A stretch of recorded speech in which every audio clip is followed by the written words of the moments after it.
કેન્દ્ર સરકારના મંત્રીમંડળમાં ગુજરાતમાંથી નવસારીના સાંસદ અને હાલના ગુજરાત પ્રદેશ ભાજપ અધ્યક્ષ CR પાટીલ મંત્રી બનશે એવું મનાતું હતું અને થયું પણ એવું જ. પાટીલ કેન્દ્રીય મંત્રી બનતા હવે ગુજરાતમાં ભાજપનું સુકાન કોણ સંભાળશે એ ચર્ચાએ જોર પકડ્યું છે.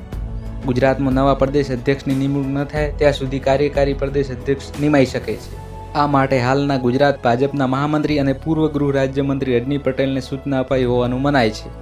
ગુજરાતમાં ભાજપના નવા અધ્યક્ષની નિયુક્તિ ન થાય ત્યાં સુધી હવે રજની પટેલ કાર્યકારી અધ્યક્ષની ભૂમિકામાં રહી શકે છે. ગુજરાત ભાજપના વર્તમાન પ્રદેશ પ્રમુખ CR પાટીલે કેન્દ્રમાં મંત્રી તરીકે શપથ ગ્રહણ કર્યા ત્યારે સ્વાભાવિક છે કે ગુજરાત પ્રદેશ અધ્યક્ષ તરીકેનો હવાલો તેમને છોડવો પડે.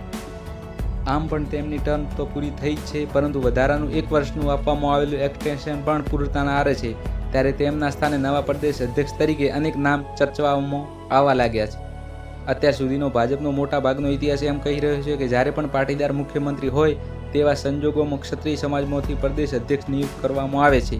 ત્યારે જો આ વખતે પણ ક્ષત્રિય સમાજમાંથી પ્રદેશ અધ્યક્ષ બનાવવામાં આવે તો ભાજપના અનુભવી ચહેરામાંથી પૂર્વ ગૃહ રાજ્યમંત્રી પ્રદીપસિંહ જાડેજા, પૂર્વ શિક્ષણ મંત્રી ભૂપેન્દ્રસિંહ ચુડાસમા, પૂર્વ કેબિનેટ મંત્રી ઇન્દ્રવજનસિંહ જાડેજાના નામ પર કળશ ઢોળાઈ શકે છે.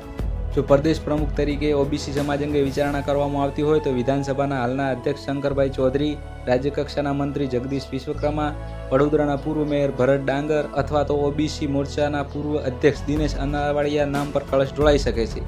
તો બીજી તરફ જો આદિવાસી થિયરી ઉપર ભાજપ વિચારણા કરે તો પૂર્વ વિધાનસભાના અધ્યક્ષ ગણપત વસાવા અને પૂર્વ કેબિનેટ મંત્રી નરેશ પટેલના નામો પણ સમાવેશ થઈ શકે છે. ભાજપના ઇતિહાસમાં કાર્યકારી અધ્યક્ષ તરીકે રહી ચૂકેલા હોય એવા નેતાઓને જ કાયમી અધ્યક્ષ તરીકે નિયુક્ત કર્યા હોવાના પણ અનેક કિસ્સા છે. મોદી સરકારમાં JP નડ્ડા કાર્યકારી અધ્યક્ષ બન્યા બાદ તેમને કાયમી અધ્યક્ષ તરીકે નિયુક્તિ આપી દેવામાં આવી હતી.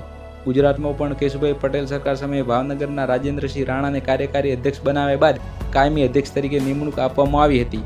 આવા સંજોગોમાં ઇતિહાસની દ્રષ્ટિએ જોઈએ તો હાલ રજની પટેલને કાર્યકારી અધ્યક્ષ બનાવવામાં આવે તો તેમની કાયમી અધ્યક્ષ તરીકે બનાવવાની સંભાવના વધી જાય છે.